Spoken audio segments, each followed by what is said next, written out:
Bonjour à tous les amis, bienvenue sur cette chaîne YouTube. Alors si vous êtes là, c'est que sans doute, probablement, vous voulez lancer un business de nettoyage. Peut-être que vous avez déjà commencé à trouver des techniques pour comment nettoyer vos vitres, comment nettoyer vos canapés, mais vous faites face à la plus grande difficulté de ce business et de tous les business en général, c'est comment trouver ses premiers clients. Alors, dans cette vidéo, je vais vraiment pas parler de toutes les méthodes bullshit que vous disent la plupart de certains créateurs, on va dire. Notamment déposer des flyers, aller spammer des groupes Facebook, ça ne fonctionne vraiment pas, vous perdez votre temps, votre argent si vous dépensez des flyers, et puis tout simplement en fait, vous vous adressez à un échantillon de prospects trop large qui n'ont pas forcément besoin de solutions de nettoyage. Donc ici dans cette vidéo, je vais vous dévoiler 5 étapes à réaliser dans l'ordre chronologique pour maximiser vos résultats et vos chances de trouver des clients professionnels, très qualifiés, avec des contrats récurrents et bien sûr rémunérateurs. On est là pour ça. Donc sans plus attendre, on va commencer avec la première étape. Première étape, c'est vous venez de créer votre entreprise, votre auto-entreprise, vous venez de trouver le nom, etc. Bon, vous savez dans quelle voie vous voulez vous diriger, il va falloir vous créer une fiche Google My Business. C'est très important parce que plus vous le faites tôt, plus vous allez avoir rapidement des retombées. Une fiche Google, ça met bien 6 mois à se développer, à avoir les premiers résultats. Bon, déjà, qu'est-ce que c'est une fiche Google ? Vous savez, par exemple, vous avez une chaudière qui ne fonctionne pas, vous avez besoin d'un plombier. Votre plombier, comment vous allez faire pour le trouver ? Vous tapez dans les moteurs de recherche, plombier sur Bordeaux par exemple. Et là, Google, en premier lieu, il va vous présenter 3 fiches Google, 3 entreprises de plombiers qui, Google pense, sont le plus assujettis à répondre à votre besoin. Mais il n'y a pas que ces 3-là, évidemment, si vous défilez plus bas, vous pouvez avoir une dizaine, une centaine d'autres entreprises. Mais Google met l'accent sur ces 3 premières fiches Google. Et c'est là tout le nerf de la guerre, c'est-à-dire que l'être humain, cherchant toujours la facilité, il va vraiment se focaliser sur ces 3 entreprises et toutes les autres, ça passe à la trappe, entre guillemets. Donc c'est pour ça que c'est important, plus vous vous y mettez tôt, plus vous avez de chances que votre fiche Google aille dans le top 10, aille sur le podium au bout d'un moment. Mais pour ça, il va falloir faire quand même quelques petites optimisations. Alors, on ne va pas rentrer dans le détail ici, mais typiquement, dès que vous avez vos premières petites opérations de petit nettoyage, etc., vous forcez pour vraiment recueillir des avis. C'est très important. Comme ça, ça garantit à Google que voilà, vous n'êtes pas un bot, un robot, on va dire. Il y a vraiment un être humain derrière. Pareillement, vous récoltez des avis, mais aussi vous faites des photos de vous sur le terrain. Ça va conforter Google, mais aussi le client, pour voir qu'il y a un visage derrière ce service-là. Et très rapidement aussi, ce qui fait vraiment la différence, c'est d'aller indexer sur votre fiche Google un site web. Un site web bien référencé, avec pour chaque service que vous desservez, une page, donc une page pour la vitrerie, une page pour le nettoyage de canapé ou copropriété, etc. Vous avez compris. Et avec des photos de vous, vraiment. Et pourquoi je dis ça ? Il ne faut pas que vous ayez chercher des photos dans les banques d'images, parce que chaque photo, si vous voulez, a des métadonnées. Et Google est très intelligent là-dessus, il analyse toutes les métadonnées et il est aussi capable de vous vérifier si la photo que vous mettez sur votre site est aussi présente ailleurs sur Internet. En fait, Google, ce qu'il veut, c'est vraiment du contenu original. Voilà. Donc, faites vous-même des photos. Prenez-vous en photo, vous les mettez sur votre fiche Google, vous mettez aussi des photos sur votre site web. Et vous verrez qu'au fur et à mesure des avis, des photos et de l'implémentation de votre site web, vous commencerez à avoir de plus en plus d'appels. Donc on vient de voir Google My Business, donc vous voyez que les résultats ne se font pas dans l'immédiat, mais c'est une très bonne méthode à long terme pour gagner des clients. Maintenant, d'un point de vue court-termiste, qu'est-ce qui peut vous faire amener des clients très rapidement ? C'est faire de la sous-traitance. Ce que vous allez faire, vous allez contacter sur une après-midi toutes les entreprises de nettoyage de votre ville et vous allez vous présenter les services auxquels vous répondez, car très souvent les entreprises de nettoyage elles manquent de bons laveurs de vitres. Voilà. Elles manquent d'effectifs sur des grosses opérations ponctuelles. Parfois, certaines entreprises ont des immenses nettoyage de fin de chantier ou remise en état. Et là, elles ont besoin d'effectifs supplémentaires. Donc vous, c'est très très bien pour débuter, ça vous fait travailler, ça fait rentrer un peu de sous et surtout vous allez accumuler une expérience vraiment incroyable. C'est entre suivre des tutos YouTube et être au contact de ces entreprises qui vous font travailler, ça n'a rien à voir. Vraiment, moi j'ai pris en 3 mois de sous-traitance, franchement, je savais mieux nettoyer que certains autres indépendants. Et puis, au bout d'un certain temps, l'entreprise, elle voit que vous faites un service de qualité, elle va vous faire confiance et elle va vous faire confiance en vous donnant des contrats récurrents. Typiquement, moi, au bout de 4-5 mois avec une entreprise, elle m'a confié le nettoyage de 8 vitrines que je fais dans la journée et ça me ramène un bon cachet. Voilà. Et ça, c'est récurrent, c'est tous les mois que je nettoie ces 8 vitrines et c'est génial parce que j'ai même pas besoin de m'occuper de la relation client. Je sais que je vais être payé, en tout cas si vous travaillez avec une entreprise fiable, et j'ai juste à poser mon cerveau, je sais que je dois être présent ici à telle heure, je nettoie, je rentre, basta. J'ai même pas besoin d'envoyer de facture ou de relancer un client parce qu'il paye pas. Enfin, en fait, c'est tous les avantages du salariat en mieux parce que vous êtes quand même mieux payé qu'en étant salarié. Typiquement, on se retrouve à être... moi, je ne vous recommande pas d'être payé plus bas que 20 € de l'heure. La bonne plage, je trouve, c'est entre 20 et 30 € de l'heure. Si vous êtes plus bas, vous ne serez pas forcément gagnant. Mais bon, ça, c'est à vous de voir. C'est en fonction aussi de votre localisation, hein, des prix de votre marché. Et voilà, c'est là. Vraiment, dès que vous avez votre fiche Google, vous faites ça directement et ça peut aller très vite parce que, en plus, ça va vous faire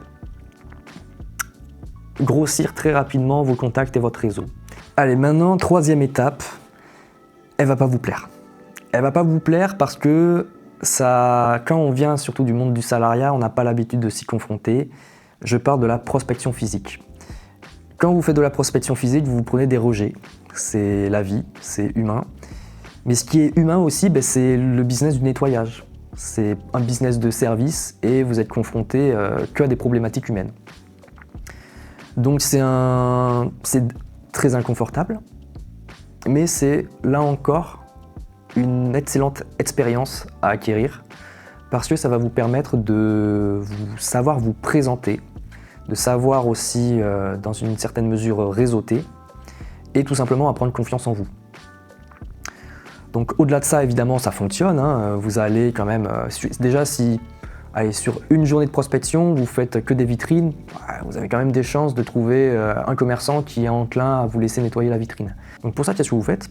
Vous vous baladez dans la rue, dans votre tenue professionnelle, et vous repérez, là on parle des vitrines, les vitrines qui sont sales, ou juste tout simplement celles qui vous plaisent, que vous avez envie de nettoyer. Et vous entrez dans le commerce, vous demandez à voir le manager, et là, juste, vous n'êtes pas... vous posez juste des questions, vous n'êtes pas requin ou trop à la chasse, quoi. Juste, vous lui posez des questions, déjà, parfois, qu'est-ce qu'ils font ici, parce que vous pouvez être tout simplement curieux, quels sont leurs business, et puis, de fil en aiguille, vous leur demandez votre vitrine. Est-ce que c'est vos employés qui la nettoient? Est-ce que vous faites appel à une autre entreprise, un service externalisé?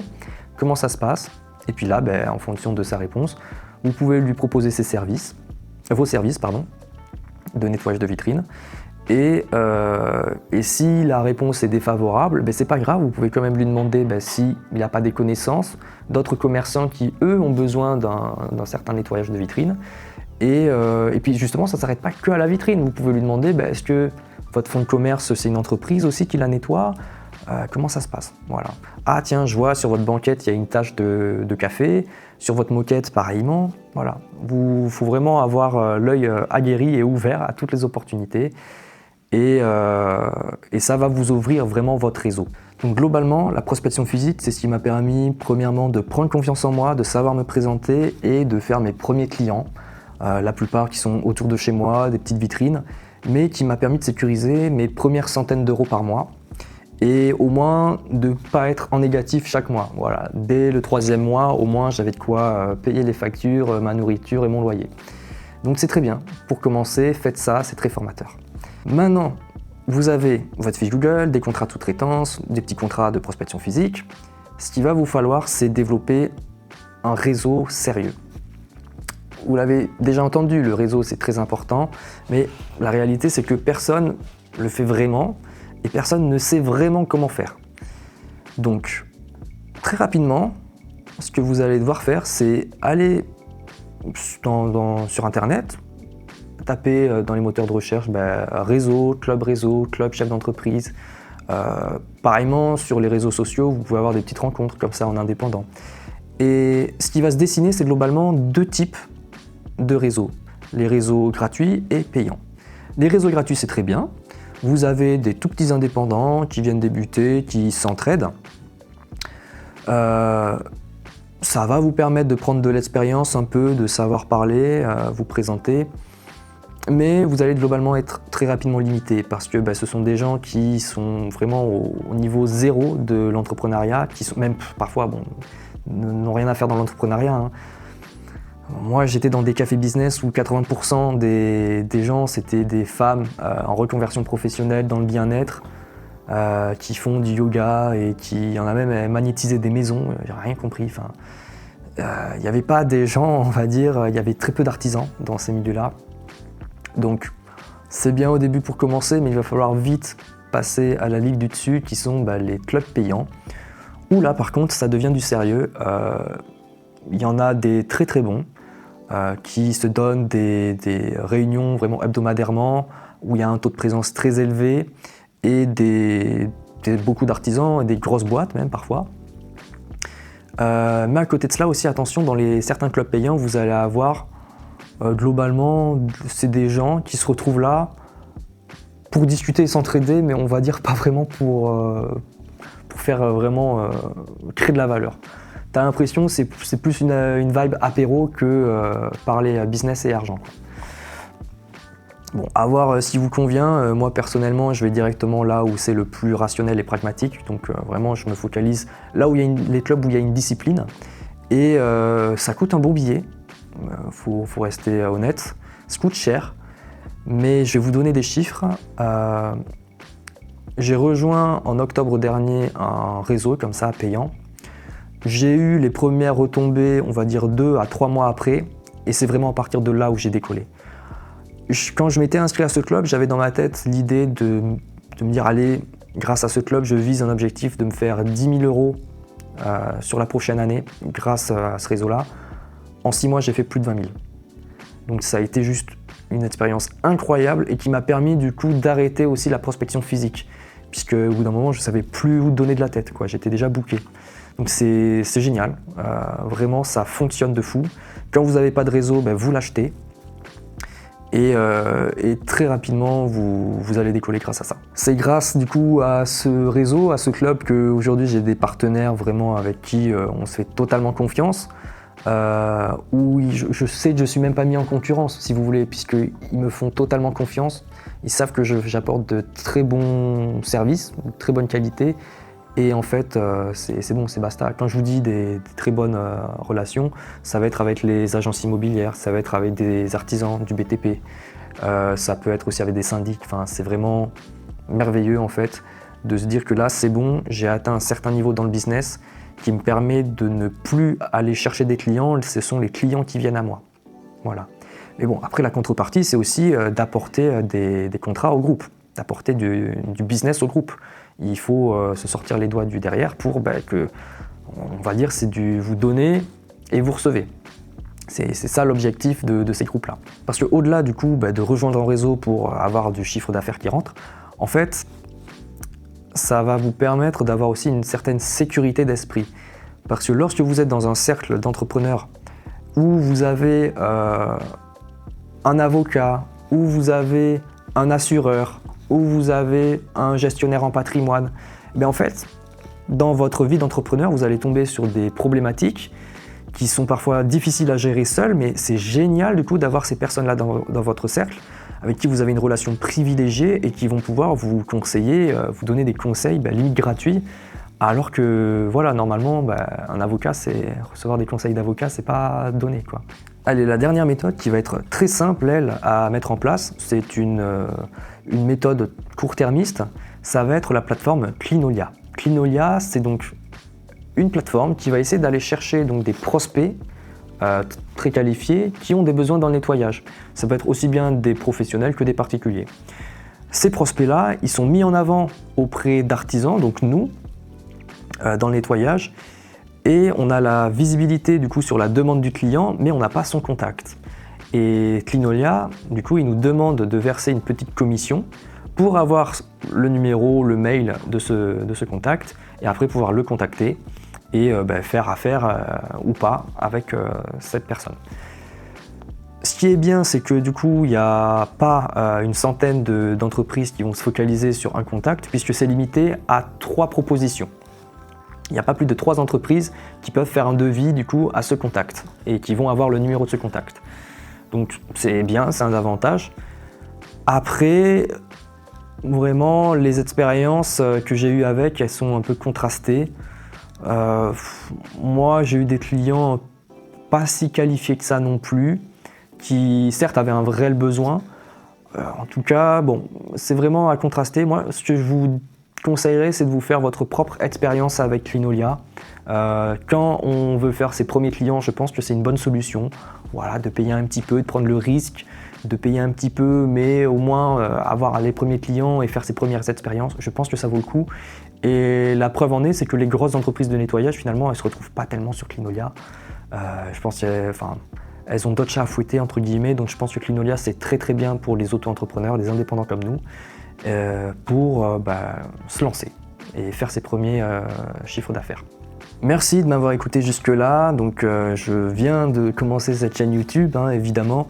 Vous verrez que je ne suis pas forcément encore super à l'aise à la caméra, mais en tout cas, vu les premières retombées de ma première vidéo, vos commentaires ont été très gentils et très bienveillants, donc je vous remercie. Pour faire suite à cette vidéo sur comment trouver ses premiers clients, je vais faire une seconde partie qui sont quelles sont les méthodes à vraiment bannir qui vont vous empêcher de trouver vos premiers clients, qui vont vous mettre dans la sauce tout simplement. Donc restez connectés, moi je vous dis à très bientôt et belle réussite dans votre business. Allez, ciao ciao.